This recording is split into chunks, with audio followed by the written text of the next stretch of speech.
சீதா ரொம்ப கவலையாக இருக்கதை வீட்டில் இருக்கவங்க ஆண்டி கவனிக்கிறாங்க. என்னாச்சுமா, ஏன் இப்படி ஒரு மாதிரி இருக்குன்னு சொல்ல, நீங்கள் சொன்னதை பற்றி யோசித்தேன் அப்படின்ற மாதிரி சீதாவும் சொல்ல, என்ன விஷயத்தை பற்றிமா பேசுகிறேன்னு சொல்ல, அதான் அன்னைக்கு என்கிட்ட ஒரு முக்கியமான விஷயத்தை பற்றி பேசுனீங்களே ஆண்டி, அந்த விஷயந்தான் அப்படின்னு சொல்லும்போது, ஓ இப்போ அதில் உனக்கு ஒரு தெளிவு கிடச்சிருச்சா, நான் சொன்ன விஷயம் இன்னைக்கு உண்மை இல்லைல்ல அப்படின்ற மாதிரி கேட்க, ஆண்டி நான் வெளியே போயிட்டு வரேன்னு சொல்லி இங்கே அத்தைக்கிட்ட கூட எதையுமே சொல்லாமல் சீதா அங்கேருந்து கிளம்பி போக, ஏன் இவன் இவ்வளோ பதட்டமாக போகிறான்னு வீட்டில் இருக்கவங்க ஆண்டியை பார்த்துட்டே இருக்காங்க.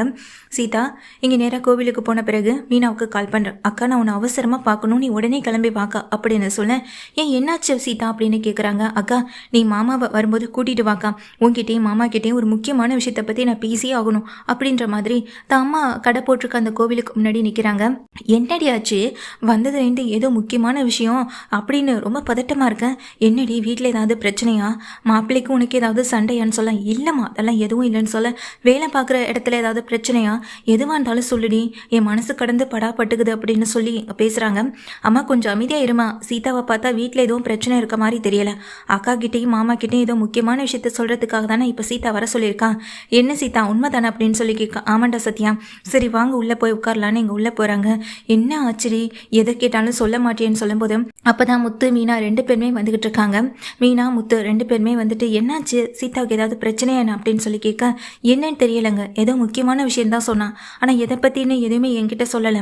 அம்மா கூட இப்போ கால் பண்ணாங்க, அம்மா கிட்ட கூட கேட்டேன், அம்மாவுக்கு எதுவுமே தெரியலை அப்படின்ற மாதிரி சொல்ல, சரிவா என்ன ஏதுன்னு போய் நேரில் கேட்கலாம், ஒருவேளை அந்த அருணால ஏதாவது சீதாவுக்கு பிரச்சனைனா அப்புறம் நான் சும்மா இருக்க மாட்டேன்னு இங்கே முத்துவும் சொல்ல, இல்லைங்க அருணாலெல்லாம் பிரச்சனை வந்திருக்காது, அருண் இங்கே சீதாவை கல்யாணம் பண்ணிக்கிறதுக்கு எவ்வளோ கஷ்டப்பட்டு கல்யாணம் பண்ணாரு, அருண் நிச்சயமாக சீதா கிட்ட பிரச்சனை பண்ண மாட்டார், வேறு விஷயமா தான் இருக்கும், நம்ம அங்கே போய் பார்த்துக்கலான்னு சொல்லிட்டு முத்து மீனா 2 பேருமே வராங்க. கோவில் முன்னாடி இறங்கி உள்ளே போகிறாங்க. என்னாச்சுமா, என்னாச்சு சீதா, ஏன் இவ்வளோ பதட்டமாக இருக்கேன் அப்படின்னு சொல்ல, இந்த விஷயத்தை உங்ககிட்ட நான் எப்படி சொல்கிறதுன்னு கூட தெரியல அப்படின்ற மாதிரி தயங்கி நிற்கிறாங்க. என்னென்னு சொன்னால் தானே தெரியும், நீ முதல்ல விஷயத்த சொல்லு, அதுக்கப்புறமா இதை நாங்கள் பார்த்துக்குறோன்னு முத்துவும் சொல்கிறாங்க. அது வந்து மாமா அப்படின்னு சொல்லும்போது, கிருஷ்ணா அன்னைக்கு நீங்கள் ஹாஸ்பிட்டல் கூட்டிகிட்டு வந்திருந்தீங்கல்ல அப்படின்னு சொல்லி கேட்க, ஆமாம் அன்றைக்கி தான் டாக்டர் அவனுக்கு எந்த பிரச்சனையும் இல்லைன்னு சொல்லிட்டாங்களே, இப்போ கூட போலீஸ் கேஸுன்னு ஒரு வழியாக பிரச்சனையெல்லாம் முடிஞ்சு இப்போ தான் ஓரளவுக்கு கொஞ்சம் ஃப்ரீயாகவும் இருக்கும் அப்படின்னு முத்துவும் சொல்ல, இல்லை மாமா இது அடுத்த பிரச்சனை அப்படின்னு சொல்கிறாங்க. அதுக்குள்ளே என்னுடைய அடுத்த பிரச்சனை, கிருஷிக்கு வேறு ஏதாவது பிரச்சனை இருக்கா என்ன அப்படின்னு இங்கே கிருஷி பற்றி மீனா ரொம்ப அக்கறையோடு விசாரிக்கிறாங்க. சொல்லு சீதா அப்படின்னு அங்கே சத்யாவை கேட்க, அது ஒன்றும் இல்லைடா சத்யா, அன்னைக்கு கிருஷி நம்ம ஹாஸ்பிட்டலுக்கு வந்திருந்தப்போ தான் நான் அவனுடைய பிளட்டை எடுத்தேன் அப்படின்னு சொல்ல, என்ன சொல்கிற நீ அப்படின்னு கேட்க, ஆமாம் எனக்கு தெரிஞ்ச நர்ஸ் மூலமாக தான் அந்த நான் பிளட்டை எடுத்தேன் அப்படின்னு சொல்கிறாங்க. அது மட்டும் இல்லை, அன்னைக்கு அதே ஹாஸ்பிட்டலுக்கு வந்த ரோஹிணி கிட்டேயும் இதே செக்கப் தான் நானும் அந்த நர்ஸை வச்சு பண்ண அப்படின்னு சீதா சொல்கிறாங்க. நீ எதுக்கு இதெல்லாம் பண்ணனு நின்றுட்டுருக்க முத்துவும் கேட்க, மாமா அன்னைக்கு அத்தை ஒரு விஷயத்த வந்து சொன்னாங்க சொல்லும்போது, என்ன விஷயம்னு அப்படின்னு அவன் கேட்க, இல்லை கிருஷிக்கும் உங்கள் குடும்பத்துக்கும் ஒரு சம்மதம் இருக்குது, கிருஷோடைய அம்மா அந்த வீட்டில் இருக்க யாரோ ஒருத்தவங்க தான், அது யாருன்னு தான் தெரியல அப்படின்ற மாதிரி சொன்னாங்க. இல்லை அத்தை அதுக்கு நிச்சயமாக வாய்ப்பே இல்லைன்னு கூட நான் எங்கள் அத்தைக்கிட்ட சொன்னேன். அத்தையும் எனக்கு அதில் ஒன்றும் சந்தேகம்லாம் இல்லைம்மா, கிருஷி எப்படி அந்த வீட்டில் இருக்கவங்களுடைய பையனாக இருக்க முடியும், மீனாவுக்கும் எங்கள் முத்துவுக்கும் குழந்தையை பிறக்கலை, அதே போல் அந்த வீட்டில் இருக்க மற்ற 2 பேரை பற்றி எனக்கு சரியாக தெரியாது, அதனால தான் அந்த விஷயத்தை நான் நம்பவும் இல்லை. ஆனால் இந்த விஷயம் எப்படி தெரியுன்னு எங்கள் அத்தைக்கிட்ட கேட்டபோது, அரசல் பொரசலாக அக்கம் பக்கத்தில் இருக்கவங்க பேசிக்கிட்டாங்கம்மா அப்படின்னு எங்கள் அத்தையும் சொன்னாங்க. அதான் மனோஜ் ஏற்கனவே ஒரு பொண்ணு கூட இல்லீகலாக ரிலேஷன்ஷிப்பில் இருந்தார் இல்லையா, ஒருவேளை அவருக்கும் அந்த பொண்ணுக்கும் பிறந்த பையனாக இருக்குமோன்னு எங்கள் அக்கம் பக்கத்தில் இருக்கவங்க பேசியிருக்காங்க. ஆனால் அத்தைக்கும் ஒரு சந்தேகம் இருந்திருக்கு, ஒருவேளை மனோஜுடைய பையனாக இருந்திருக்குமோன்னு. அதுக்காக தான் நானும் இந்த டெஸ்ட் எடுத்தேன். அது மட்டும் இல்லை, மனோஜுடைய பையனாக தான் இருக்கணும்னு ஒன்று அவசியம் இல்லையே, அந்த வீட்டில் யாருடைய பையன் எங்கள் கிருஷ்ணன்னு தெரிஞ்சுக்கணுன்றதுக்காக தான் நான் இந்த டெஸ்ட்டை எடுக்கவும் செஞ்சேன் அப்படின்னு சொல்கிறாங்க. இதை கேட்டுட்டு எங்கள் முத்து மீனா அதிர்ந்து போக, இப்போது கிருஷி யாருடைய பையன், மனோஜுக்கு பிறந்த பையனா, கண்டுபிடிச்சிட்டியா நீ அப்படின்ற மாதிரி சொல்ல, நான் தான் சொன்னலங்க அப்படின்னு மீனாவும் சொல்ல, மனோஜுக்கு பிறந்த பையன் கிருஷ் கிடையாதுக்கா, ரோஹினுடைய பையன் தான் கிருஷ் அப்படின்ற உண்மையை எங்கள் சீதா போட்டு உடைக்க, என்ன சீதா என்ன சொல்கிற நீ அப்படின்னு அங்கே சத்யாவும் கேட்குறாங்க. ஆமாண்டா சத்யான்னு சொல்லும்போது, நீ எதுவும் விளையாடலேன்னு சொல்ல, இல்லை இந்த பிரச்சனையை இந்த விஷயத்தை நம்ம இல்லீகலாக தானே மூவ் பண்ண முடியும், லீகலாக நம்ம கோர்ட் வந்துட்டு இது சொல்லி அதுக்கு பிறகு தான் நம்ம டிஎன்ஏ டெஸ்ட் எடுக்க முடியும். அப்படி எதுவுமே நம்ம ஹாஸ்பிட்டலில் இங்கே டேரெக்டாக பண்ண முடியாது. அதுக்காக தான் நான் இவங்களுடைய பிளட்டையும் எங்கள் கிறிஷோட பிளட்டையும் கொடுத்து நான் அதாவது ப்ரைவேட்டில் இருக்க ஒரு மெடிக்கல் சென்டரில் கொடுத்து தான் நான் இதை செக் பண்ண அப்படின்னு எங்கள் சீதாவும் சொல்கிறாங்க. சீதா, இதில் நீ விளையாடலைன்னு சொல்ல, இதில் எதுக்கு மாமா நான் விளையாட போகிறேன்? இந்த விஷயத்தை, இந்த ரிப்போர்ட்டோட உண்மையை நான் கேட்டதுக்கு பிறகு எனக்கு கொஞ்சம் கூட நிம்மதியே இல்லை. எப்படி கிறிஷு வந்துட்டு ரோஹினுடைய பையனாக இருக்க முடியுன்ற கேள்வி மட்டும்தான் எனக்குள்ளே வந்துக்கிட்டே இருக்கு மாமா அப்படின்னு சீதாவும் சொல்கிறாங்க. முத்துவும் மீனாவும் அந்த ரிப்போர்ட்டை வாங்கி பார்த்தா இதில் இருக்கிறதெல்லாம் உண்மையா? இந்த பேப்பரை நாங்கள் நம்பலாமான்னு சொல்ல, மாமா நீங்கள் என்னையை நம்பலாம் அப்படின்னு எங்கள் சீதா சொல்கிறாங்க. முத்துவும் மீனாவும் ஒருத்தர் மாற்றி ஒருத்தர் பார்த்துக்கிட மீனாவுக்கு ஒரே அதிர்ச்சி, முகமெல்லாம் ஒரு வாட்டமாக இருக்குது. என்னடி மீனா, என்னடி இது புது கதையாக இருக்குது? இவ சொல்கிறதெல்லாம் என்னால் நம்ப கூட முடியலை. கிறிஷு எப்படி இந்த ரோஹினியுடைய பையனாக இருக்க முடியும்? அதுவும் இல்லாமல் பிளட் டெஸ்ட்டு, டிஎன்ஏ டெஸ்ட்டுலாம் என்னென்னமோ சொல்கிறாளே அப்படின்னு சொல்ல, ஆமாம்மா, இங்கே சீதா சொல்கிறது உண்மைதான்.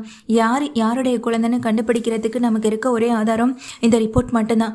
அப்படி பார்க்கையில் இங்கே கிறிஷோடைய அம்மான்னு பார்த்தா அது ரோஹினி மட்டும்தான் சொல்லும்போது, என்னங்க இப்போ தான் எனக்கு ஒரு விஷயமே ஞாபகத்துக்கு வருதுன்னு சொல்கிறாங்க. என்ன மீனா அப்படின்னு கேட்கும்போது, இல்லை இங்கே கிறிஷோட பாட்டி சொன்ன விஷயத்த கவனிச்சிங்களா? நான் கல்யாணம் பண்ணி வச்ச வாழ்க்கை தான் அவளுக்கு சரியில்லாமல் போச்சு. ஆனால் அவள் தேடிக்கிட்ட வாழ்க்கையில் அவள் சந்தோஷமாக இருக்கணும் அப்படின்றதுக்காக தான் நானும் கிறிஷ் இங்கே இருக்கோன்னு அவங்க சொன்னாங்க இல்லையான்னு சொல்ல, ஆமாம் மீனா அப்படிங்கிறாங்க. அப்போது அது ஏன் ரோஹினி இருக்கக்கூடாது? அவங்க இங்கேருந்து ஊருக்கு போகிறதுக்கு முன்னாடி என்கிட்ட ஒரு விஷயத்த சொல்லிட்டு போனாங்களே, நான் எதையுமே தெரிஞ்சு பண்ணலை, என்னை மன்னிச்சிரு மீனான்னு சொல்லிட்டு போனாங்கல்ல, ஏன் அது இந்த விஷயமா இருக்கக்கூடாது? அது மட்டும் இல்லாமல் எப்போ நம்ம கிறிஷை பற்றி வீட்டில் பேச்சு எடுத்தாலும் நமக்கு முன்னாடியே கிறிஷை அங்கேருந்து கூட்டிகிட்டு போகிறதே ஏன் இந்த ரோஹினி அதை பண்ணியிருக்கக்கூடாது? இப்படி ஏகப்பட்ட கேள்விகளை மீனா அடுக்கிக்கிட்டே போகிறாங்க. முத்துவும் அதை பற்றின யோசனையில் தான் இருக்காங்க. நீ சொல்கிறதெல்லாம் சரிதான் மீனா, இப்படியெல்லாம் நடந்திருக்கிறதுக்கு வாய்ப்பு நிறையவே தான் இருக்குது அப்படின்ற மாதிரி சொல்ல, இப்போது இதை நம்ம என்னங்க பண்ண போகிறோன்ற மாதிரி அதிர்ந்து போய் தான் நிற்கிறாங்க முத்து மீனா ரெண்டு பேருமே.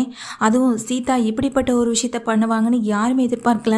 கிறிஷி அதே ஹாஸ்பிட்டலுக்கு வந்திருந்தப்போ கிறிஷோட பிளட் சாம்பிளையும் அதே போல் இங்கே ரோஹினியுடைய பிளட் சாம்பிளை எடுத்து இங்கே கனெக்ட் பண்ணி அவங்க கிறிஷி இங்கே ரோஹினியுடைய பையன்தான்ற மாதிரி கண்டுபிடிச்சிட்டாங்க. அதுவும் அவங்க ஆண்டிக்கு சந்தேகத்தினால தான். இப்போ இந்த விஷயத்த போய் ஆண்டிகிட்ட சொன்னால் அவங்க நம்ம ஃபேமிலியை பற்றி என்ன நினைப்பாங்கன்னு தெரியலையே. அதுவும் இல்லாமல் கிறிஷ் இங்கே ரோஹினுடைய பையன்னு தெரிஞ்சிடுச்சுன்னா இப்படி ஏகப்பட்ட விஷயங்களுக்கு ரொம்ப குழம்பி போய் நிற்கிறாங்க. சீதா, இந்த விஷயத்தை பற்றி இப்போதைக்கு நீங்கள் வீட்டில் யார்கிட்டையும் சொல்ல வேண்டாம், ஆனால் இதை நாங்கள் பார்த்துக்குறோம். நாங்கள் உடனடியாக இப்போ கிறிஷோட பாட்டியை கிளம்பி போகிறோம் அப்படின்னு முத்துவும் மீனாவும் சொல்ல, சரிக்கா, ஆனால் எந்த விஷயமா இருந்தாலும் கொஞ்சம் கவனமாகவே பார்த்து செய்யுங்கன்னு எங்கள் சீதாவும் சொல்லிடுறாங்க. இந்த ரிப்போர்ட்டை வச்சு உண்மைன்னு நிரூபிச்சிடலாம், ஆனால் இந்த ரிப்போர்ட்டால் எனக்கும் பிரச்சனை வரும்க்கா. இது நான் இல்லீகலாக எடுத்த ஒரு ரிப்போர்ட்டு தான். அதுக்கு பதிலாக அவங்க வாயாலேயே அது உண்மைன்னு நாம் நிரூபிக்க வைக்கணும். கிறிஷி தான் தன்னுடைய பையனை அவங்க வாயால் ஒத்துக்க வைக்கணும்னு எங்கள் சீதாவும் சொல்ல, அதுக்கு முத்துவும் மீனாவும் நீ சொல்கிறதான் சரி சீதா, இத்தனை நாளாக இத்தனை வருஷமாக நம்ம குடும்பத்தை ஏமாற்றிக்கிட்டு இருந்த இந்த ரோஹினி தான் வாயாலேயே கிறிஷை தன்னுடைய பையனை சொல்ல வைக்கிற நிலைமைக்கு நாங்கள் அவளை கொண்டு வருவோம்னு சொல்லி முத்து மீனா இந்த விஷயத்தை எடுத்துக்கிறாங்க. முத்து மீனா ரெண்டு பேருமே என்ன பண்ணுறாங்கன்னா, கிறிஷை இங்கே தாங்க வெளியே கூட்டியே வந்துடுறாங்க. தன்னுடைய பாட்டி வீட்டுக்கு கூட்டிகிட்டு போகிறோன்னு சொல்லிட்டு இங்கே கிறிஷி வெளியே கூட்டிகிட்டு வந்துடுறாங்க. முத்துவும் மீனாவும் கூட்டிகிட்டு வந்த பிறகு இங்கே கொஞ்ச நேரத்தில் கிறிஷை விட்டுட்டு, அதாவது சீதா வீட்டில் விட்டுட்டு அவங்க பொறுப்பில் விட்டுட்டு முத்து மீனா மட்டும் உள்ளே போகிறாங்க வீட்டுக்கு. எங்கே கிறிஷி எங்கே அப்படின்னு சொல்லி கேட்க, கிறிஷை அது எப்படின்னு சொல்லிட்டு இருக்காங்க. கிறிஷி எங்கடா அப்படின்ற மாதிரி கேட்க, கிறிஷி அவங்க அம்மா கூட்டிகிட்டு போயிட்டாங்கப்பா அப்படின்னு சொல்ல, என்னடா சொல்கிற, அவங்க அம்மாவை நீ பாத்தியான்னு முத்துவு கேட்குறாங்க. ஆமாப்பா அப்படின்னு சொல்லும்போது ரோஹினிக்கு பயங்கர அதிர்ச்சி ஆகுது. என்னது, கிறிஷோட அம்மாவா? கிறிஷோட அம்மா ஃபாரினில் இருக்கதா சொன்னீங்க, எப்படி அவங்க வந்தாங்கன்னு முதல் கேள்வியாக இங்கே ரோஹினி தான் கேட்குறாங்க. ஏன் ரோஹினி, ஏன் ஃபாரினில் இருக்கவங்க வரமாட்டாங்களா? குழந்தைய கூட்டிகிட்டு போக மாட்டாங்களா? கிறிஷை அவங்க தான் கூட்டிகிட்டு போனாங்க. இப்போ தான் அவங்க கிட்ட கிறிஷை ஒப்படைச்சிட்டு 4 புத்திமதி சொல்லிட்டு நாங்களும் கிறிஷை விட்டுட்டு வந்தோம் அப்படின்னு சொல்ல, இங்கே ரோஹினிக்கு ஒன்றுமே புரியலை. மகேஸ்வரிக்கு கால் பண்ணுறாங்க தனியாக ஓடி போய். மகேஸ்வரியும் கால் அட்டன் பண்ணவே இல்லை. முத்து மீனாவை பார்க்குறாங்க. கிறிஷோட அம்மாவை நீங்கள் பார்த்தீங்களா மீனான்னு சொல்ல, நாங்கள் 2 பேருமே பார்த்தோம். அவங்க நல்லா தானே எங்ககிட்ட பேசினாங்க. கிறிஷை ஒப்படைக்கணும் அப்படின்ற மாதிரி எங்ககிட்ட கேட்டாங்க. அதனால் நாங்களும் கிறிஷை ஒப்படைச்சிட்டோன்னு சொல்லும்போது ரோஹினிக்கு பயங்கர ஒரு அதிர்ச்சி ஆகுது. இல்லை வந்தது கிறிஷோட அம்மாவா இருக்காது அப்படின்னு சொல்கிறாங்க. அதையே ரோஹினி நீங்கள் சொல்கிறீங்க? வந்தது கிறிஷோட அம்மா தான். கிறிஷும் அவங்களும் சேர்ந்து எடுத்துக்கிட்ட ஃபோட்டோவை கூட காட்டினாங்கன்னு சொல்ல, என்னங்க நீங்கள் யாரோ ஒருத்தவங்க குழந்தைய கேட்டாங்கன்னா குழந்தைய கொண்டு விட்டுட்டு வந்துடுவீங்களா? இப்போல்லாம் எத்தனையோ டெக்னாலஜி வந்துடுச்சு. இப்போது இல்லாதவங்களை கூட தான் கூட இருக்கிற மாதிரி ஃபோட்டோலாம் எடுத்து இங்கே சொல்லவும் செய்யலாம், காட்டவும் செய்யலாம். அந்த மாதிரி யாராவது இங்கே கிறிஷை கூட்டிகிட்டு போயிருப்பாங்கன்னு சொல்ல, ஏங்க அதெல்லாம் கூடவா எங்களுக்கு தெரியாது? கிறிஷ் மேலே உங்களுக்கு இருக்க அக்கறை விட எங்களுக்கு நிறையவே இருக்குங்க. வந்தவங்க கிறிஷோட அம்மா தான் அப்படின்னு சொல்ல, கிறிஷுமா அவங்க கூட போனான்னு சொல்லி கேட்குறாங்க. ஆமாம், கிறிஷு முதல்ல போக மாட்டேன்னு சொல்லி தான் அடப்பிடிச்சான். கிறிஷ் அவங்க அம்மா மேலே இந்த கோவத்தில் அவங்க என் அம்மாவே இல்லைன்னு சொல்லி கூட அழுதான். ஆனால் நாங்கள் தான் கம்பல் பண்ணி கிறிஷ் அவங்க கூட அனுப்பி வச்சோம் அப்படின்னு சொல்ல, ரோஹிணிக்கு இன்னும் பயமும் பதட்டமும் அதிகமாகிடுது. அந்த நேரத்தில் என்ன பண்ணுறதுனே தெரியல. இல்லைங்க, நீங்கள் யாரோ ஒருத்தவங்க கூட தான் கிறிஷ் அனுப்பியிருக்கீங்க, அது கிறிஷோட அம்மா இல்லை அப்படின்னு சொல்ல, அப்போ உங்களுக்கு கிறிஷோட அம்மாவை தெரியும்ல, அப்போ நீங்கள் அவங்கள வரவழைக்க வேண்டியதானே? இப்போ அவங்களே வந்து கூட்டிகிட்டு போயிட்டாங்கன்னு சொல்கிறோம், அதை ஏங்க நீங்கள் நம்ப மாட்டீங்கன்னு எங்கள் மீனாவும் கேள்வி கேட்குறாங்க. முத்துவும் மீனா ஒருத்தர் மாற்றி ஒருத்தர் பார்த்துக்கிட அங்கே ரோஹிணியுடைய மகம் வந்துட்டு இங்கே மாறுறதும் பதட்டப்படுறதும் ரொம்ப கன்ஃபியூஸ் ஆகுறதும் இது எல்லாமே இங்கே உண்மைன்னு தெரியுது. கிறிஷை இங்கே காணோன்னு வந்து எப்படி தவிச்சு போகிறாங்க. ஆனால் இதே தவிப்பு ஏன் இப்போ இங்கே வருது? இதுக்கு முன்னாடி அந்த கிறிஷ் மேலே ஏன் இல்லாமல் போணுச்சு அப்படின்ற கேள்வியும் கோவமும் எங்கள் முத்துவுக்கும் மீனாவுக்கும் இருக்க தான் செய்யுது. ஒரு வழியாக தொல்லை ஒளிஞ்சானே நினச்சி சந்தோஷப்பட்டுக்க வேண்டியதான விஜயாவும் சொல்கிறாங்க. விஜயா சொன்னதை கேட்டதும் அங்கே அண்ணாமலையும், எதுக்கு விஜய் அப்படி பேசுகிறேன், இனிமேல் தான் அவன் அம்மா கூட இருக்க போகிறான், சந்தோஷமாக இருப்பான்னு சொல்லும்போது, கிறிஷோட அம்மான்னு சொல்லி வந்தது யாராக இருக்கும்? ஒருவேளை அந்த தினேஷ் ஏதாவது எங்கிட்டேருந்து பணம் பறிக்கிறதுக்காக ஆள் ஏற்பாடு பண்ணவனா இருக்குமா? ஏன்னா அவன் தான் என்கிட்ட 10 லட்சம் பணம் கேட்டுக்கிட்டேன்னா அதை நான் கொடுக்க முடியாதுன்னு சொன்னதுனால யாராவது விட்டு பணத்தை வாங்கணுன்றதுக்காக இந்த மாதிரி செஞ்சுருப்பானா? இப்படி ஏகப்பட்ட கேள்வி ரோஹிணிக்குள்ளே ஓடத்தான் செய்து ரோஹிணி பயமும் பதட்டமும் அடைய தான் செய்கிறாங்க.